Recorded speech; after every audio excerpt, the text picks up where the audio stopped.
somebody, I don't want to mention his name, had made a post on Twitter and said, my son, I mean, that's the way he usually starts his, like he's a Christian thought leader, so to speak. So he said, my son, you're not a Marlian.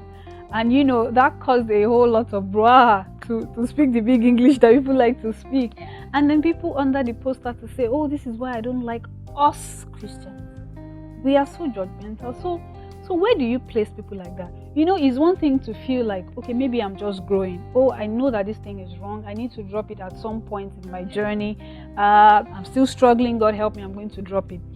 And then there are some people who feel like, oh yeah, I'm a Christian, but guess what? I'm still a Marlian. And if you're telling me not to do that, then you're just being judgmental. Too much. You're doing too much. To use the work term. So where do we place people like that? Like, at what point are they in their own journey?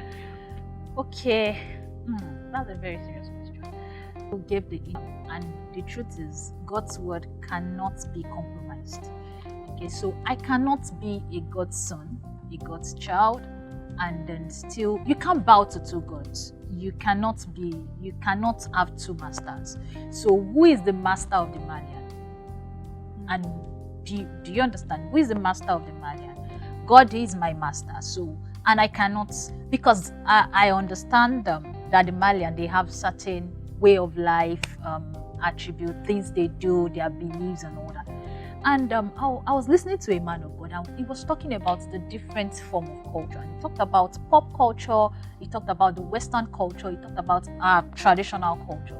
And he said, when culture clashes with God's word, you know, there are some certain cultures that are acceptable. I mean, our dressing, sometimes the way we dress, certain cultures are acceptable. But when it clashes with God's word, you are definitely going to drop that culture for God's word. So I ask myself, the attributes and the principles of the Marlian, does it contradict God's word in any way? Then I am not a Marlian. Make that decision. So you make that decision. Really to answer the question of at what stage are they in their lives, they are the best to sit down and a sincere, I mean, if you are in that position, I think you need to have a sincere evaluation of yourself. Really ask yourself, where do I really belong?